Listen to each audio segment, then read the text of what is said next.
So I'm thinking like, we'll just call it Dingus. Dude, that is fucking genius. Hoodies, stickers, Teslas for every employee. You think Elon will come to the holiday party? Dude, I mean, if it's sick. I bet you we could get DaBaby. Or Lana Del Rey. My mom actually knows her mom from high school. Connections, bro. That's why we're guaranteed to succeed. All right, yo, so for the office, we get Taps, LaCroix, Natty, Miller, Coors Banquet if we want to like class it up for board meetings or whatever. That is how you attract top talent, my friend. Hey fellas, I'm loving the enthusiasm, but like, you know, if you're gonna found a company, don't you think you should maybe have a product? Let me guess. Next, you're gonna say we need revenue too. You do not get the industry, man.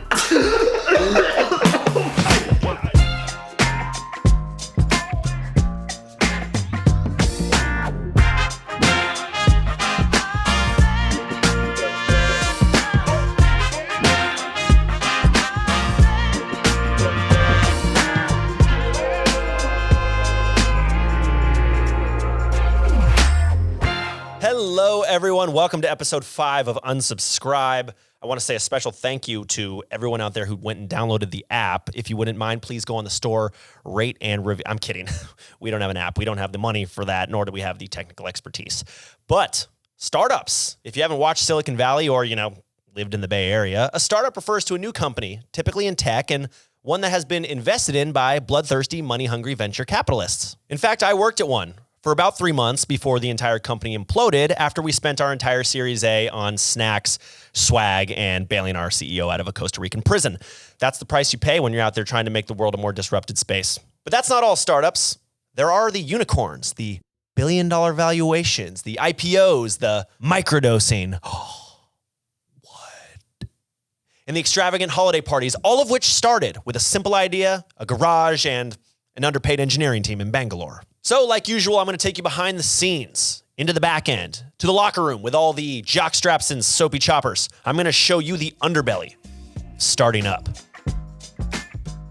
My name's Corporate Bro. I'm 31 years old and I work at a tech startup.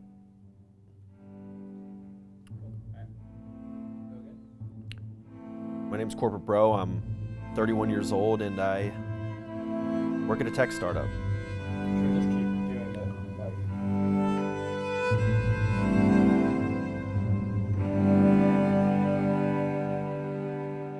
As a humble growth hacker, yeah, I am trying to disrupt the space.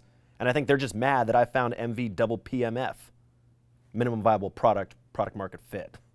Yeah, corporate, we used to do hella chill shit. Just throw down 30 racks, flip cup, team flip cup, one-on-one flip cup, best of 69 one-on-one flip cup.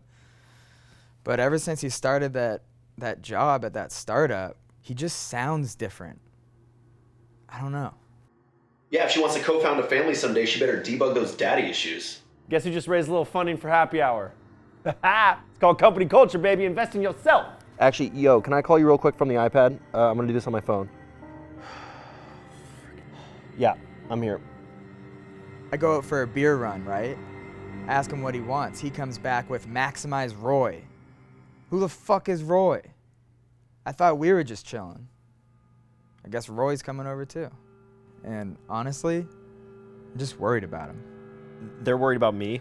I don't really view this as a mission critical action item, okay? This is the silly valley. You either fail fast or you get aligned. And believe me, I'm very aligned. It was all fun and games when it started, I guess, but about a year into the whole tech startup thing, things just got a little weird. Yeah, a few years back, I started sending unsolicited deck pics to people I had just met at Blue Bottle and Phil's and shit like that. Long ones too, 74 slides, sometimes more. And at the time, I was optimizing for profitability when all I really needed was scalability. And, I'm an alpha, right? But I recognize that as a person, I'm still very much in beta. If your friend joins a startup, there's some early signs that you need to look out for. Are they gentrifying a neighborhood? Are they wearing a vest? Are they wearing hoodies? Are they wearing a hoodie under a vest. If I knew this was going to happen to corporate, I never would have contributed to his Kickstarter. He just needs professional help. This is not the first case of tech douchery I've ever seen, but Corporate's case is unique. I think he's exhibiting some of the most blatant symptoms I've come across. And if we don't do something fast, he'll be stuck in the Silicon Valley bubble forever. He's coming. He's here. Whoa, I thought this was a team huddle. Corporate, take a seat. Are you, what are you, some sort of VC? Corporate, this is an intervention. An intervention? Dude, we're just trying to help. What? So let me guess, you want to unpack my life right now? We could have just hopped on a call if you had an issue. It's not like that. What's it like then? You just want to DDoS me? Corporate, You want to shut down my you have servers a in severe this case economy? of tech douchery. Are you? Okay, now you guys are just fishing for my whole life. Don't leave. No, I'm just trying to help. you can't help me. You don't have founder's DNA. What does that mean? Shit. Who has my fob? Since today's topic is startups, we have for you a venture capitalist. She is the managing partner of Work Life Ventures and has been named by Business Insider as a top angel investor. Possible sister of Jimmy, Brianne Kimmel, welcome to the show. Thanks so much for having me. I feel like this is so surreal because I'm such a longtime fan, and you were so helpful when I was just getting the fund off the ground. Stop it. Well, speaking of the fund, this is a great segue. Actually, before we dive in, so I've got an idea, okay? And it's called Machine Engineered Automated Technology, or MEAT for short. And we are looking for just a cool $1.2 to $1.6 million for 3%. Your thoughts? I would say, given your track record and your position in the ecosystem, I think you should raise maybe 4 to 6. Can I have 4 to 6? No. No. To me, that sounds like a lot of buzzwords. So I'm trying to understand exactly how you would unpack MEAT. Honestly, such a great question. And I'm glad you asked it. Clearly, you are one of the best in the biz. It's in the clouds.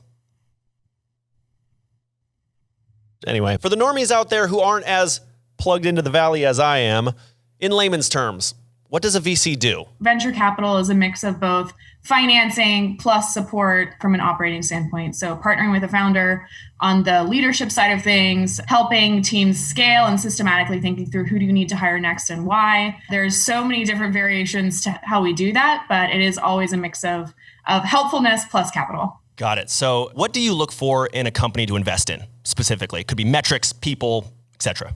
I would say 100% of investors will always say it's all about the people. So early on, it's finding people who are generalists and scrappy and want to roll up their sleeves and get really involved in the company. And I think like identifying where there are great teams and people that are likely to spin out and start a startup is like where I love to spend my time. One thing that investors will talk about is the magnetic nature of a founder.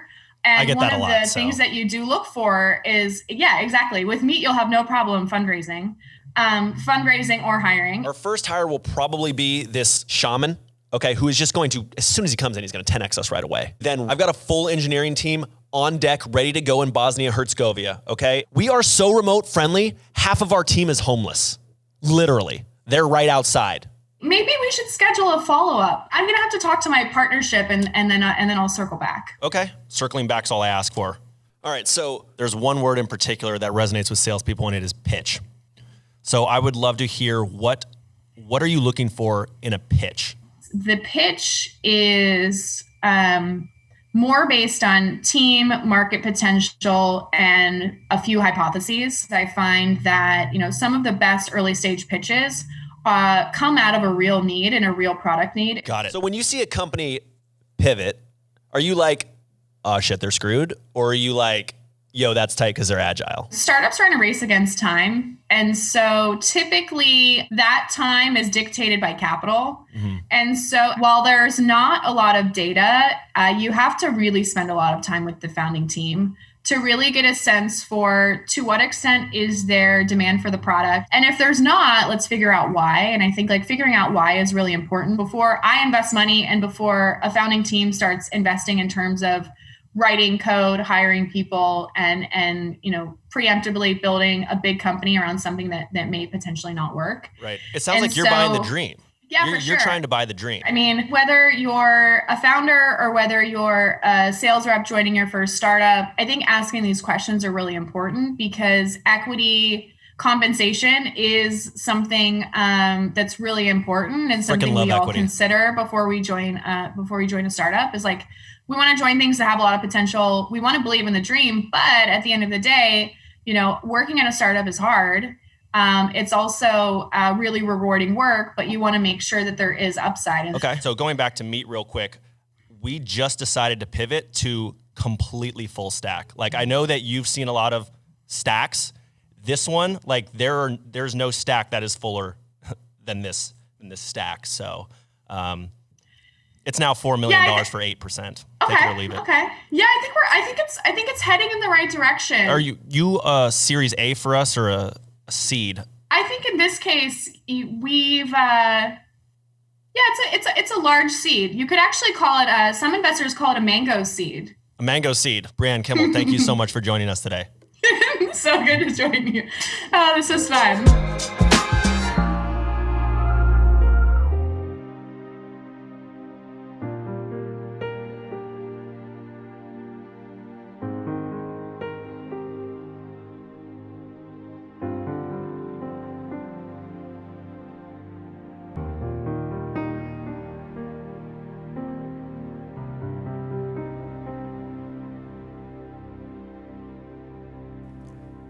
Interventions are never easy.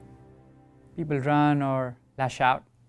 Corporate tried to run. No, I'm out of here. Help. You can't help me. You don't have founder's DNA. What does that mean? Shit. Who took my phone? Tricks of the trade. Let me guess, you guys think you're just a couple of thought leaders, change agents who are gonna loop me into your holistic approach with absolutely no value prop, huh?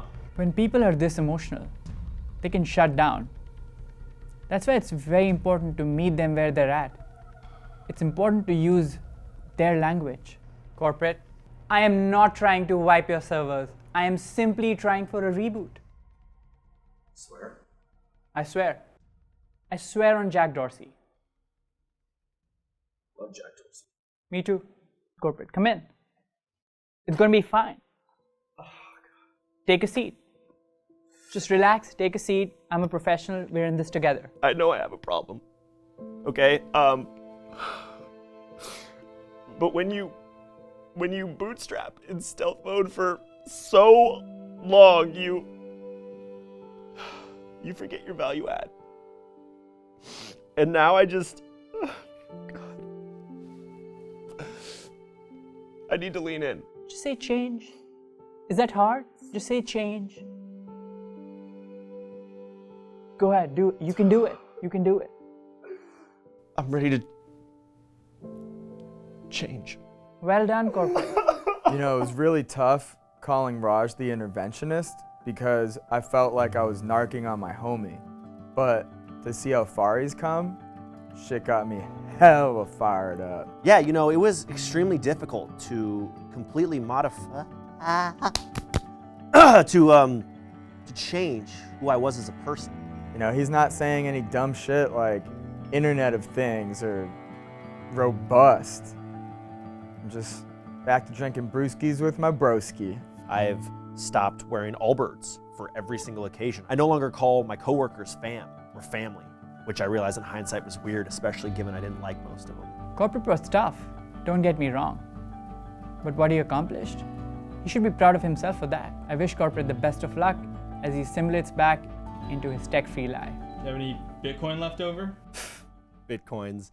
No, honestly, I never really dabbled in the whole blockchain technologies.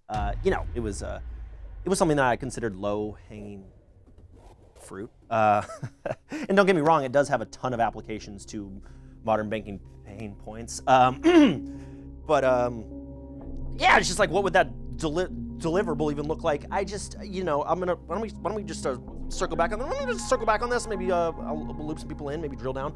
I'm good on the water. I'm just gonna go grab a little LaCroix of the gig economy smart cars. Sorry, I need to IPO.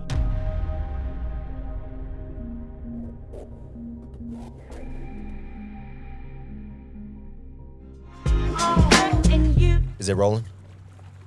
Word. Okay. So yeah, I did relapse, full disclosure, and I got to admit, it was the best decision I ever made. You know, in fact, I ended up getting that funding, that mango seed, or a mango nut, as I like to call it. And instead of putting it into a startup, I put it into an ICO, which is initial coin offering for all you out there who are too poor to know what I'm talking about. I got a few of them actually. I got Corp coin, I got Butthole coin, I got coin, which is a super hard one to write out on the internet and all that, but it's blowing up. And let me tell you something. If you ever get rich as fuck like me, and a little piece of advice, and that is to remember where you came from.